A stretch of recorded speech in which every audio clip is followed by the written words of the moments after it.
Welcome to The Explainer. Today, we're diving into a blueprint for what is, let's be honest, one of the most important jobs in the world, being a parent. But we're not just talking about the day-to-day of raising kids. We're talking about how to become the person they admire most, how to become their hero. You know, it's a question that probably every parent asks themselves at some point. We all want that deep, unbreakable bond. We want to be their source of inspiration, their safe place. So, what's the secret? Well, it turns out there's a really fascinating roadmap we can follow. Okay, so let's get right into it. Before we can start building, we've got to understand our tools, right? The title of our guide uses two very specific, very powerful words, shalach and idol. Let's take a second to break down what they really mean here. First up, we have shalith. Now, this isn't just about being nice or polite. It's so much deeper. It's this all-encompassing idea of someone who is fundamentally good, who handles their responsibilities with integrity, and whose actions come from a really strong moral and spiritual core. This is the bedrock of the hero parent. And then we have the word idol. You hear that word, and historically it had some pretty heavy negative baggage. It comes from a Greek word meaning image, and it used to refer to a false god, something empty that people worshipped, maybe even a pretender. But here's the really cool part. Language changes, right? Today, the meaning of idol has done a complete 180. We use it to talk about a role model, someone we admire, a source of inspiration. And that positive, inspiring meaning is exactly what we're aiming for here. All right, so now that we're all on the same page with the lingo, where do we start? Well, it all begins with that foundational quality of being solid. And this isn't just a friendly suggestion. It's the absolute non-negotiable starting point for becoming the kind of idol our children really deserve. So why is this so important? Well, for one, it's seen as a divine command, a path to an ultimate reward. But it's also super practical. It's the key to a genuinely happy and safe home. And maybe most importantly, children learn from what they see, not just what they're told. Your character today creates a ripple effect, not just for your kids, but for generations to come. And this quote just hits the nail on the head. I mean, think about it. You can lecture your kids all day long about how they should act, but what truly sinks in, what really shapes them, is watching how you act. Your actions are by far the most powerful sermon you will ever give. Okay, so this all sounds great in theory, but how do we actually do it? Well, our blueprint breaks it all down into three core pillars: the foundation, the connection, and the communication.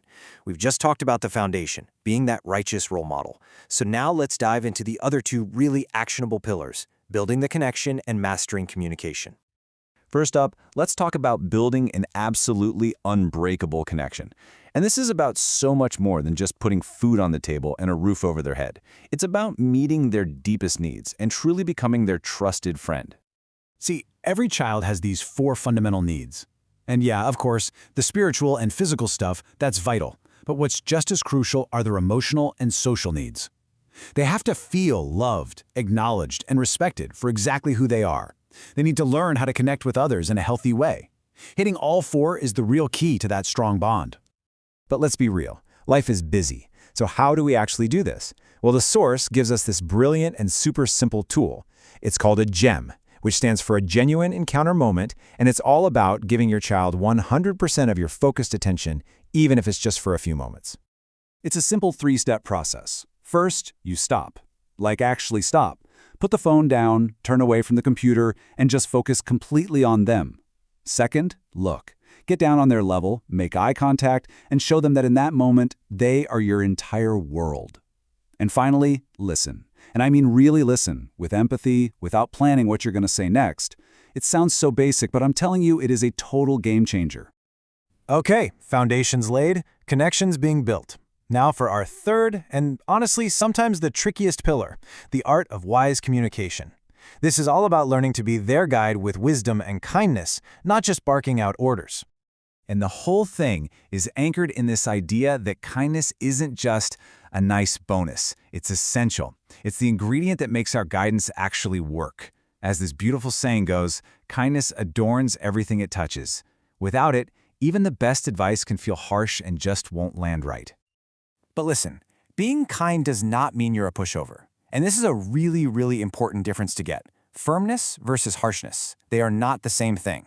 Firmness comes from your principles, from love and empathy. It builds respect. Harshness? That comes from your own ego and frustration. All it does is create fear. So how do we find that sweet spot of being firm but kind? The key is a concept called hikmah, which is just a beautiful Arabic word for wisdom. It's about doing the right thing in the right way at exactly the right time. It's about being thoughtful and intentional instead of just reacting.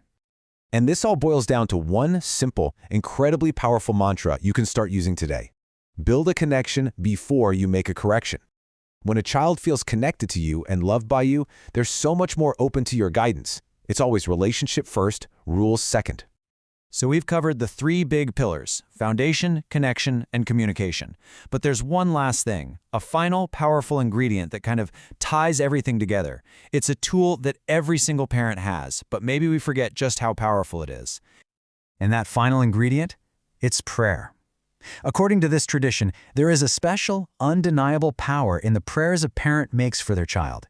It's an influence that goes way beyond our actions and words alone. What this really means is that our words have actual power, real weight. So every single day we have a choice. We can use our words to build our children up, to pray for their good, or in a moment of anger to tear them down. The message here is crystal clear. Always, always choose to build. And that's really the question I want to leave you with. Just take a second and think about the words you've used today. Were they building blocks? Were they words of kindness, encouragement, prayer? Were they words that are building your legacy as their hero? Because every single word we say is either laying another brick or it's chipping a piece of it away.